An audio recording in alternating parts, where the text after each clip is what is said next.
vocês seguirem. Amém. Graça e paz a todos.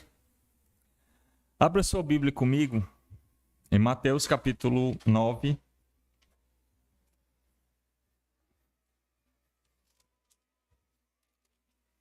Mateus capítulo 9, versículo 27. Falei até o versículo 31.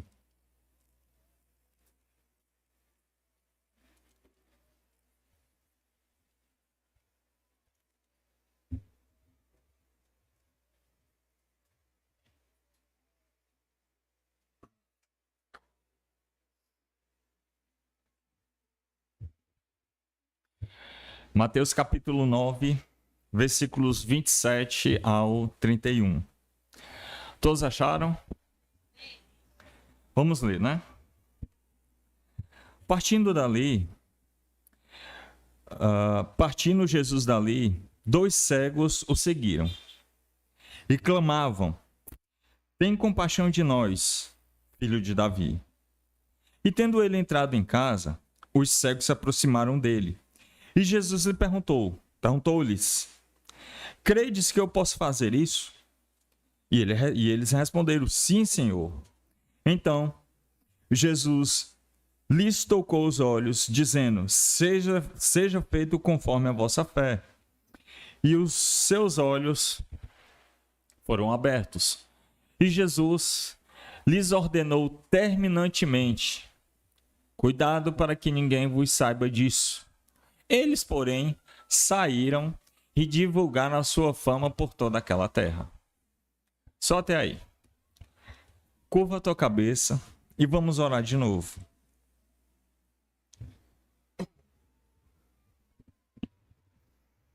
Senhor, mais uma vez nos colocamos diante de Ti. Mais uma vez pedimos a Ti que o Senhor abra nosso entendimento.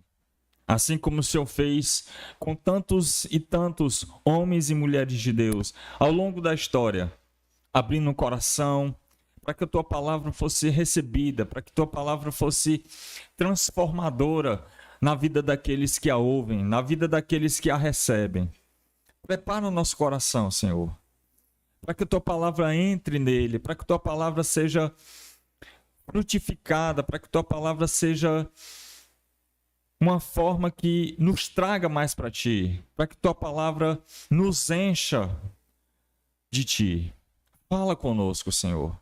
Não aquilo que nós queremos ouvir, mas aquilo que Tua palavra tem a nos falar. Nos corrige, nos leva mais a Ti, a cultuar a Ti, a adorar o Teu nome. Pois esse é nosso propósito de vida, cultuar a Ti. Fala conosco. Por amor ao Teu Filho amado Jesus Cristo. E nele nós clamamos. A Ele bendizemos. Amém. E graças a Deus. A gente tem aqui essa cena aqui, né, de Mateus. Você tem a cura de 2 cegos, né? A gente precisa fazer uma observaçãozinha, né? Geralmente se confunde, né? Você tem aqui 2 cegos que clamam filho de Davi, né? E aí geralmente tem gente que confunde esses 2 cegos, né, com os 2 cegos de Jericó, que é relatado, por exemplo, no capítulo 20 de Mateus. E não são os mesmos. Jesus, como você vê, por exemplo, no versículo 1 do capítulo 9, Jesus está em Cafarnaum. Então, esses 2 cegos aqui são os 2 cegos de Cafarnaum, não os 2 cegos de Jericó. Geralmente, tem essa confusãozinha, né? Por quê? São 2 cegos, em Jericó também são 2, embora um seja na entrada, outro seja na saída, outro seja um mais falando do que o outro, mas são 2 cegos, ambos clamam do mesmo jeito: Jesus, filho de Davi, tem compaixão de mim. Então, geralmente tem essa confusãozinha, né? No entanto, não são os mesmos, né? A cena aqui é totalmente diferente. O que está acontecendo aqui? Você tem... Muito provavelmente eles ouvem falar de Jesus, ou eles estão ali, por exemplo, na cura da mulher de fluxo de sangue, está aí versículo 18. muito provavelmente eles também presenciam o ressurgir, né, a ressuscitação da filha de Jairo, embora não tenham visto nada, mas ouviram, pelo menos alguma coisa eles ouviram. Então, esse é o contexto que vai cercar essa cena aqui que que Mateus relata para nós. Está cercada, portanto, desse contexto de milagres, que eles estão ouvindo aquilo, embora não tenham visto nada, tendo em vista que eles têm essa deficiência visual. Outra coisa também que eu queria observar é o seguinte: milagres, né? Antes da gente entrar propriamente no texto. Qual o motivo? Por que a gente, por exemplo, quando lê a Bíblia, principalmente no Antigo Testamento, né, você tem diversas operações de milagres, maravilhas, por exemplo, Deus abrindo o mar vermelho, né? O povo passa a pé enxuto, nem sequer se molham, né? Você tem aquelas 10 pragas do Egito, né? E tantas outras manifestações do poder de Deus. No Novo Testamento você tem isso mais expressamente em Jesus, embora os apóstolos também realizem isso, obviamente guiados pelo poder do Espírito de Deus, né? Por que disso tudo? Em primeiro lugar, acho que a gente vê isso principalmente no Antigo Testamento. Vou citar um exemplo clássico, né, que é o exemplo do Egito, né? O povo está no Egito e aí Deus diz para Moisés: olha, eu vou libertar esse povo. Eu sei que Faraó não vai deixar eles saírem e eu vou libertar eles com mão forte. E por que isso? Porque eu quero que esse povo que está aí me conheça. Eu quero que eles saibam quem eu sou. Portanto, vou libertar eles daquela forma ali, com mão forte mesmo. Vou mostrar para os egípcios quem eu sou. Eu sou o verdadeiro Deus. Então Deus realiza toda aquela operação de milagres e maravilhas no Egito, com um propósito: mostrar toda a sua grandeza, mostrar que de fato ele é Deus, mostrar que quem coordena toda a situação, quem coordena todo mundo, embora mais caótico que seja, é ele mesmo. Você tem relatos também no livro de Isaías, né? O povo está no cativeiro babilônico.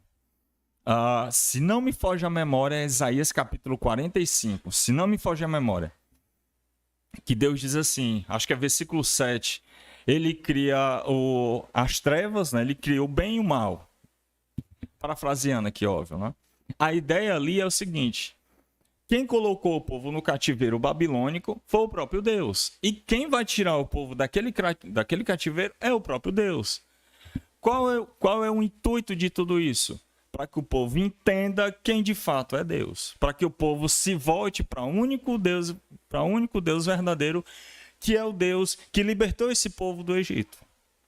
Então, todo o Antigo Testamento está cercado de milagres e operações de maravilhas que tem como intuito a glória desse Deus grandioso que criou tudo.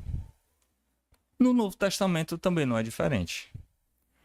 Além de ter esse princípio que é trazido, obviamente, do Antigo Testamento, você tem aqui o milagre que vai revelar, ou que vai demonstrar para toda a nação, mais especificamente aqui o relato que a gente está vendo, que é o relato de Mateus, tem como intuito mostrar que Jesus é o Messias. Jesus é aquele que foi prometido por Deus nas Sagradas Escrituras, que viria libertar o povo.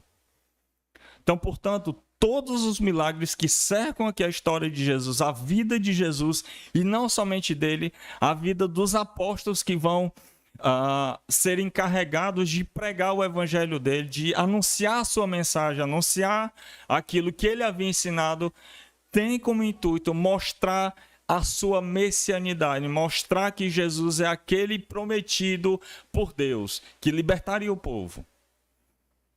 Esse milagre aqui também não é diferente. A cura desses 2 cegos, a cura da mulher de fluxo de sangue,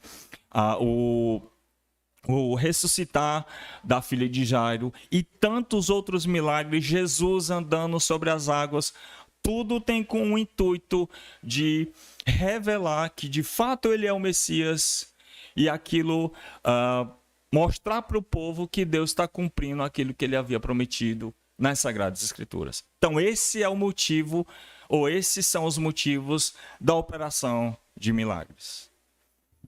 Outra coisa também que a gente precisa entender é que milagre, e aqui obviamente, né, trazendo para o nosso contexto atual, milagre não tem um intuito de glorificar a igreja ou o local que aquela comunidade, que aquela reunião de pessoas está ali. O milagre não tem o intuito de, por exemplo, alguém chegar para você e dizer assim, olha, vamos para a minha igreja que lá você vai ter milagre. Vamos para a minha igreja que lá você vai encontrar seu milagre. O intuito não é esse.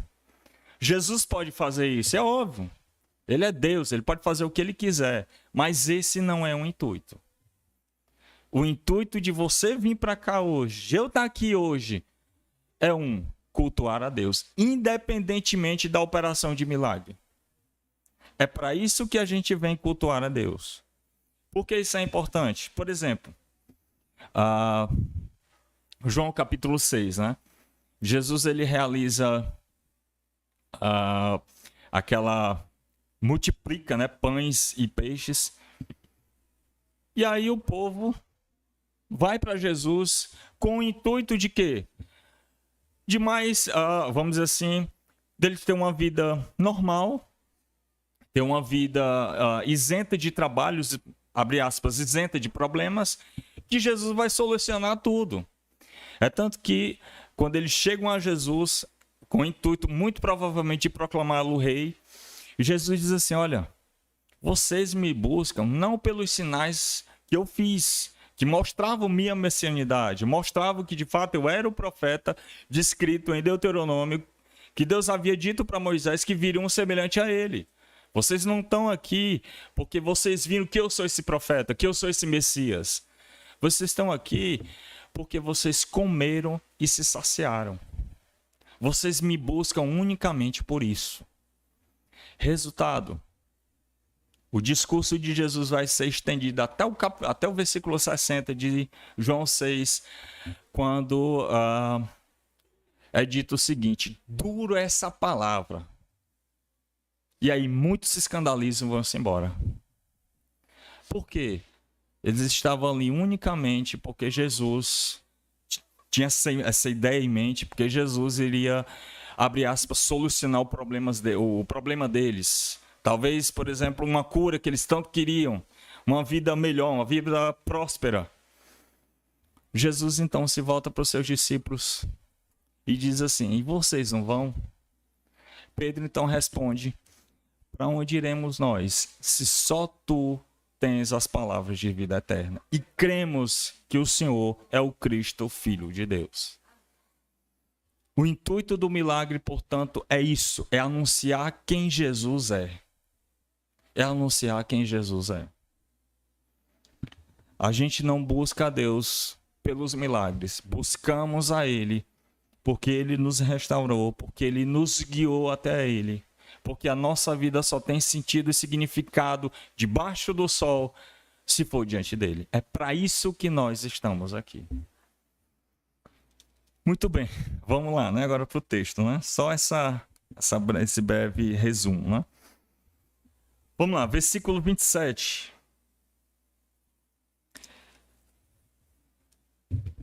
Diz assim, partindo dali, 2 cegos o seguiram e clamavam, tem compaixão de nós, filho de Davi.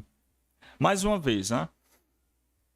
Essa cena está cercada exatamente daqueles milagres anteriores, né? Jesus cura a mulher de fluxo de sangue, Jesus ressuscita a filha de Jairo, e esses 2 cegos estão seguindo a ele. Só que no meio do caminho eles clamam, né? Jesus, filho de Davi, tem piedade de nós. E aqui, mais uma vez, a gente vê, só lembrando, eles são cegos, eles não estão vendo nada. mas eles estão ouvindo. Olha a importância, por exemplo, da pregação. Olha a importância, por exemplo, do ouvir a palavra de Deus. Eles ouviram que Jesus era o filho de Davi, ou seja, era o Messias. Filho de Davi aqui seria uma espécie de um título messiânico. Portanto, traria, por exemplo, conotações de Isaías 53, né, que o servo de Deus viria morrer pelo seu povo, para redimir um povo para si. Então tinha todo esse contexto aqui em volta. O ano aceitável, né? Por exemplo, Isaías 61, versículo 1 e 2, que o próprio Jesus relata isso, fazendo a leitura, por exemplo, de Lucas capítulo 4, versículo 19. Ele cita esse texto de Isaías 61, onde mostra que esse é o ano aceitável, no qual Deus está trazendo o povo para si, está redimindo o povo para si. Eles ouvem isso. Quem está curando? É o Messias, é aquele prometido nas Sagradas Escrituras. É o filho de Davi, a descendência real. Deus, portanto, está cumprindo as suas promessas. Promessa essa que vai tirar o povo desse cativeiro, mas não somente do cativeiro romano, como era, por exemplo, entendido, mas sim do cativeiro do pecado, da escravidão, do próprio diabo, que tanto os tinham na mão. Então eles ouvem isso e eles clamam: Jesus, filho de Davi, tem compaixão de nós. Outra coisa importante aqui, nesse clamor deles, eles são dois cegos. Ter deficiência visual na época era algo complicado. Vou citar apenas um relato, por exemplo, o relato de Esparta, né? Segundo alguns estudiosos, em Esparta, que eu acho que é o mais cruel, né? Você tinha isso também em outros países da época, mas eu acho que Esparta é pior, né? Tem até aquele filme, né? 300, né? Que logo no início do filme, as mulheres têm uns filhos, né? Então o sacerdote analisava a criança, via se era perfeito, se não fosse perfeita, jogava num penhasco. Era exatamente isso. Então, alguém deficiente visual, por exemplo, em Esparta, seria morto. Aqui no contexto de Israel, ele era um mendigo. Não tinha trabalho para eles. Do mesmo jeito, não tinha trabalho para quem, por exemplo, era aleijado. Ou, por exemplo, a mulher aqui de fluxo de sangue. Não tinha trabalho. Então, o destino de pessoas com deficiência, seja visual ou qualquer outra, era mendigar. Era viver uma vida literalmente miserável. Quando não, que é o pior, isso você vê, por exemplo, no relato de João, né? João capítulo 9. Atribuíam a eles pecado. Por que eles estão vivendo dessa forma? Porque ou eles pecaram, ou os pais deles pecaram, para que eles estão vivendo essa vida miserável. Essa era a compreensão da época. Essa era a compreensão que cercava a vida desses homens.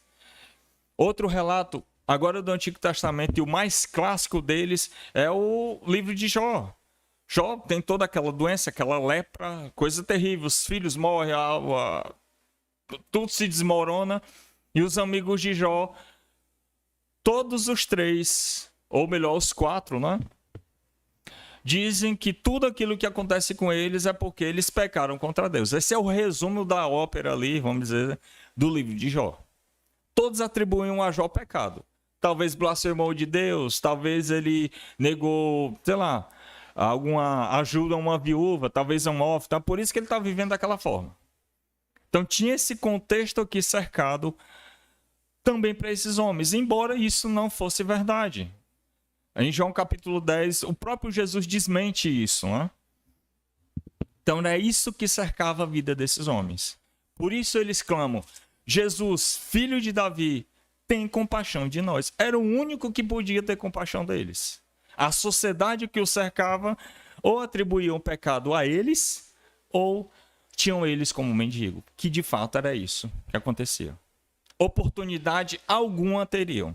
Essa era a vida daqueles que tinham alguma deficiência na época. Por isso se voltam para Jesus e clamam Jesus, filho de Davi, tem compaixão de nós. Era o único, portanto, que podia tirar eles dessa situação ruim ou dessa vida miserável e deplorável que eles tinham.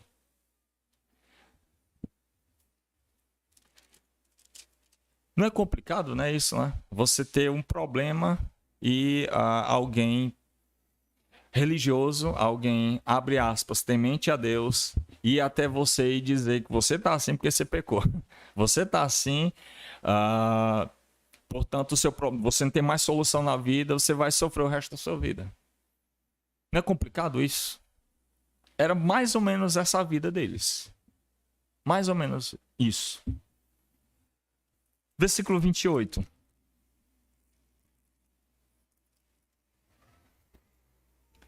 E tendo entrado em casa, os dois cegos se aproximaram dele e Jesus lhes perguntou: credes que eu posso fazer isso? E eles responderam: sim, Senhor. Então Jesus tocou-lhe os olhos, dizendo: seja feito conforme a vossa fé. A grande pergunta é: por que eles creram? Se eles não viram nada.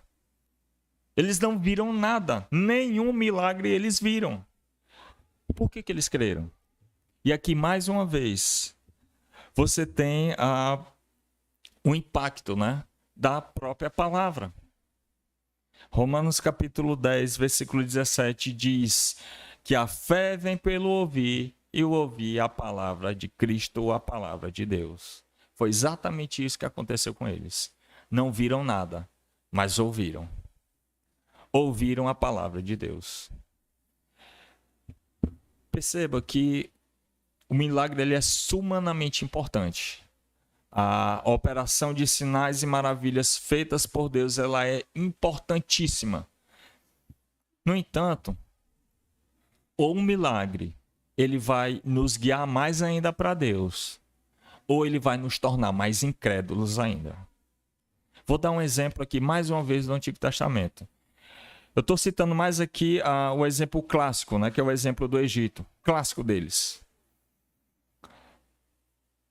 Eles viram 10 pragas, eles viram um monte fumegando, eles viram clamor de trombetas, eles ouviram Deus falar, toda aquela manifestação da grandeza de Deus, Deus tirou aquele povo, mas no fim das contas, eram ímpios, nenhum se converteu, se tornavam piores a cada dia. Perceba que ou o milagre ele vai nos trazer para mais próximos de Deus, ou ele vai nos tornar piores ainda, ou ele vai nos tornar mais incrédulos ainda.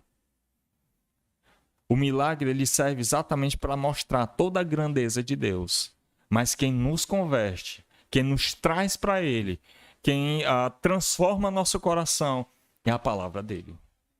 É somente a palavra dele. É o que a gente vê aqui. Eles ouviram que um tal rabino, que um tal Messias tinha chegado, ele está curando um monte de gente. Então vamos lá. Ele ensina, ele é um mestre, vamos lá. Foi isso que transformou eles. Perceba o impacto da palavra de Deus. A palavra de Deus é uma espécie de uma matriz, né? No qual a nossa fé está condicionada exatamente a ela. A gente só crê em Deus por meio da sua palavra. Eu só sei quem Deus é por meio da sua palavra. Um cristão não vive sem a palavra de Deus. E aqui vem uma crítica para todos nós, né? Homens morreram para que a gente tivesse esse livro aqui, ó. Aliás, que a gente tem isso simplesmente como um livro, né? Homens morreram, foram queimados, foram torturados, devorados, humilhados, para que a gente um dia tivesse acesso a isso aqui, ó. Traduzido. Diversas Bíblias você tem até no seu celular. E por que isso? Homens morreram por isso, para que a gente tivesse acesso. A nossa fé ela só vai ser nutrida, ela só vai ser uma fé mais ativa se a palavra de Deus for ativa em nossa vida. se a gente de fato tê-la como princípio de vida, ter ela como vida. Isso é uma crítica para nós. A gente não pode passar o dia inteiro ligado numa televisão, ligado num celular, sem nem sequer tirar pelo menos 10 minutinhos para ler sua Bíblia. Isso é uma crítica para todos nós, como cristãos. Se a gente quer ter uma fé mais viva, a palavra de Deus precisa fazer parte do nosso coração. Eu iniciei o culto falando do Salmo 19. O último versículo do Salmo 19, que o salmista diz que as palavras de Deus, elas são a meditação dele. São a meditação dele. É exatamente isso que precisa ser para nós, a nossa meditação. Porque através dela, que a nossa fé em Deus, ela é ativa, ela é nutrida. A fé vem pelo ouvir e ouvir a palavra de Deus. Resultado disso, versículo 29. Eles foram curados. Jesus os curou. Eles foram até ele, ouviram dele, ouviram que o Messias estava ali e foram até ele. Jesus os curou. Jesus, portanto, estende a mão àqueles que são rejeitados pela própria sociedade devido à condição de vida no qual viviam. Versículo 30 e 31 tem uma coisa meio curiosa, né? Depois dessa manifestação do milagre desses 2 cegos, depois da cura da mulher do fluxo de sangue, depois do ressuscitar da filha de Jairo, Jesus se volta para ele e diz assim, olha, não digam a ninguém, né? Não digam a ninguém. A gente tem algumas explicações, né, sobre isso, né? Pelo menos os estudiosos, né? Diz o seguinte, o primeiro motivo que cerca essa... Perceba que Jesus, versículo 30, diz terminantemente, né? Ordenou terminantemente, para dar mais ênfase, né, à ordem, né? Por que isso? Né? Segundo alguns estudiosos, Jesus primeiro foi mandado aos judeus. Então, portanto, o evangelho deveria, em primeiro lugar, ser pregado somente ao povo judeu, ao povo escolhido, ao povo eleito. Isso você vê, por exemplo, em Mateus capítulo 10, versículos de 5 a 6, na chamada aí dos 12, né? dos apóstolos, quando Jesus diz, olha, vão primeiro as ovelhas perdidas de Israel. Então, esse é um dos motivos. O segundo motivo é porque Jesus mal podia comer, Jesus mal podia dormir, Jesus mal podia andar, devido a tanta multidão que o cercava. Acho que um exemplo mais claro você tem Mateus 8, quando você pega Jesus dormindo no meio de uma tempestade. Ele está cansado ali. Nem tempo sequer, por exemplo, para orar ele tinha. Ele tinha que ir para os desertos, né, para os montes, para poder orar. Porque era muita gente. Imagina o dia todo, a noite toda, o povo ali. Então, essa seria uma segunda explicação. E a terceira é porque Jesus já era ameaçado de morte, né? Então, o seu tempo ainda não havia chegado, então ele tinha que se afastar de tudo, de toda essa situação, né? Vamos dizer assim, essa total oposição dos judeus contra eles. Exemplo, você tem quando Jesus entra, acho que é em Jericó, o povo não deixa ele entrar. É tanto que os famosos filhos do trovão, né? Pergunta para eles se eles podem orar para cair fogo do céu e mate os desgraçados todinho, né? Creio eu que tudo isso se aplique aqui. Né? Muito bem, essa é a primeira parte da mensagem. A exposição aqui do texto, de forma bem resumida, né? Eu quero entrar agora na segunda parte, que é as lições que a gente aprende desse resumo aqui de Mateus capítulo 9. E acho que a primeira lição que a gente tira disso é que Jesus não é um salvador limitado. Perceba que a cena que cerca a cura desses dois cegos, ela está envolvida em duas curas anteriores, da mulher de fluxo de sangue, da filha de Jairo e posteriormente, por exemplo, versículo 32, você tem aqui a cura também de um endemoniado que era mudo. Naquele mesmo dia, Jesus opera essa quantidade de milagres aqui relatados no próprio Evangelho. Perceba aqui, você tem a mulher de fluxo de sangue, você tem então uma cura de uma enfermidade comum da época. Você tem aqui a ressurreição da filha de Jairo. Você tem aqui uma cura visual, né, dos dois cegos. Você tem aqui um homem liberto de um demônio, né, de um espírito maligno, e ao mesmo tempo sendo curado aqui, ele era mudo. Perceba a ação de Jesus aqui em todos, vamos dizer assim, em todos os problemas que a gente vê na nossa própria vida. Alguém doente, Jesus pode curar essa pessoa. Alguém com alguma deficiência, por exemplo, alguém que não consegue andar. A gente vê isso, a gente sabe de milagres que Jesus realizou na vida de, por exemplo, de cadeirantes. Você tem aqui gente que foi liberta, por exemplo, de espírito imundo, né? de demônios. Você tem aqui Jesus ele ressuscitando mortos, que no caso aqui é a filha de Jairo. Em outras palavras, Jesus não é limitado. Ele não é limitado. Ele pode fazer o que ele quiser, ele tem domínio sobre tudo, sobre toda e qualquer enfermidade, sobre todo e qualquer espírito, sobre toda e qualquer deficiência nossa. Ele é o Senhor de tudo. Ele é o Senhor de tudo. É isso que a gente vê aqui. Em segundo lugar, você tem a importância da pregação, a importância da palavra. Repito mais uma vez, os dois cegos não viram nada. Não viram nada. Eles ouviram. Eles ouviram.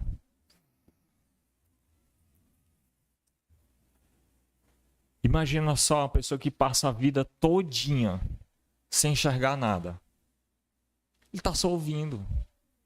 E aí, de repente, no meio, não sei quanto tempo eles estavam cegos, talvez a vida toda, não sei. E aí, imagina, um determinado local, talvez aqui alguns minutos, não sei quantos minutos foram de um milagre para o outro. O fato é que foi no mesmo dia. Eles ouvem falar de um tal rabino, de um tal mestre que ensinava sobre Deus, sobre quem é Deus. E detalhe, não cobrava. Como era costume da época, né? Não cobrava nada. Anunciava um Deus totalmente diferente, por exemplo, que era anunciado pelos fariseus, pela liderança judaica da época. Então eles vão até esse homem e ouvem e creem. Perceba a importância da palavra de Deus, a importância da pregação, a importância, por exemplo, do que a gente está fazendo aqui hoje. A importância da palavra de Deus na nossa vida. A gente não pode viver sem ela. Ela deve nos guiar. E foi exatamente isso que fez com esses homens. Guiou eles até Jesus, mesmo não vendo nada. E aqui, para fazer um paralelo para a gente, fazendo já uma aplicação para a gente disso, né? A gente é a semelhança desses dois cegos. Nós temos, ou graças a Deus tínhamos, uma deficiência, não no sentido visual, pessoa cega, mas a gente tinha uma deficiência sim, uma deficiência do pecado original. Estávamos cegos espiritual. Assim como, por exemplo, Paulo, né? Que caíram as escamas dos olhos dele. Assim fomos nós. se a gente crê em Jesus, foi porque ele foi lá e tocou nos nossos olhos e tirou essa escama do pecado que nos cegava, que fazia com que a gente não visse, por exemplo, que somos pecadores. Fazia, por exemplo, com que a gente não acreditasse ou que a gente não depositasse toda a nossa fé e confiança em Deus. Tudo isso aconteceu em nossa vida por um único motivo: palavra. Palavra de Deus. A palavra que ele usou para nos curar, para nos transformar. Por isso que a palavra de Deus ela é importante para a gente. A gente não pode viver sem ela. Não podemos viver sem ela. Em terceiro lugar, Deus sempre cumpre suas promessas. Ele prometeu o Messias, ele prometeu que iria redimir o seu povo. E ele cumpriu. Ele cumpriu. Jesus morre numa cruz por nossos pecados. Jesus cura o povo. Nós fomos curados por ele. A gente estava, paralelo, que a própria Bíblia, né, descreve isso, né? O servo sofredor de Isaías 53, por que ele está enfermo? Por que ele está doente ali? Perceba que em Isaías 53, ele está enfermo. Deus o fez enfermar. Tinha chagas e feridas nele. A grande pergunta é por quê? Esse servo sofredor de Isaías 53, ele é um substituto da nação pecadora, carregada de chagas e feridas de Isaías capítulo 1. Lembra de Isaías capítulo 1, no relato, quando ele diz que o povo é semelhante a um homem enfermo, do alto da cabeça à ponta dos pés, chagas e feridas cercam a vida daquele homem. Isaías 53, você tem o servo sofredor, que é o Messias, substituindo aquele homem de Isaías capítulo 1. Ele pega toda aquela enfermidade daquele ser descrito em Isaías capítulo 1 e joga sobre ele. Aquele homem enfermo agora está ali, culpa dos nossos pecados. Ele nos substitui. O que está acontecendo aqui com esses cegos aqui é exatamente o cumprimento dessa profecia de Isaías 53. O servo está levando sobre si nossas dores, nossas feridas, nossos pecados, nossas chagas. E esse castigo que nos traz a paz com Deus estava sobre ele. E hoje a gente pode estar aqui, cultuando a Deus, adorando a Ele, porque Deus cumpre suas promessas. Em quarto lugar e último, fé em Deus. E essa fé, mais uma vez, ela é nutrida, ela é fortalecida por meio da palavra. Foram curados, foram até Jesus, porque ouviram falar dele. E aqui eu faço apenas uma aplicação para nós. De tudo isso aqui que a gente viu. Apenas uma aplicação, que é: isso nos traz esperança para a nossa vida. Nessa sociedade aí, anticristã, antimoral, totalmente amoral. Literalmente é o que é a nossa sociedade atual. Maldosa, sem piedade. Tudo isso nos traz esperança. Jesus um dia vai retornar. Tudo isso aqui está relatado para nós. Repito, para mostrar tanto a grandeza de Deus, quanto o fato de que Jesus veio e morreu pelo seu povo. Mostra exatamente a sua obra. Sua obra foi eficaz, a sua obra foi completa na cruz. E assim como esses dois cegos que foram curados, foram levados até Jesus, nós fomos curados e levados até Ele. Isso nos traz esperança para essa vida tão dificultosa, tão complicada que a gente vive hoje. E detalhe, irmãos, vai piorar.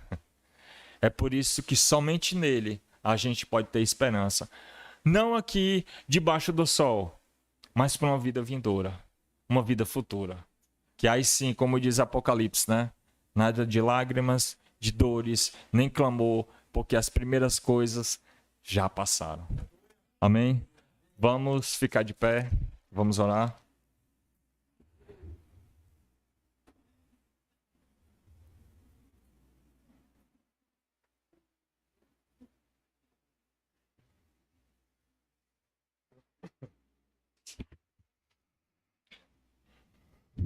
Oremos.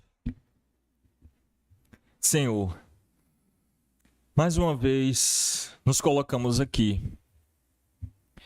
Em primeiro lugar, Senhor, te agradecendo, porque o Senhor nos amou, porque o Senhor enviou seu Filho para morrer por nós, porque o Senhor nos trouxe aqui para cultuar a Ti, porque nosso coração, embora fraqueje, embora seja inconstante, mas o Senhor nos trouxe aqui.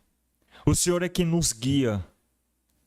Por isso nós pedimos a Ti, em nome de Jesus, que nossa vida seja de fato guiada por Tua palavra.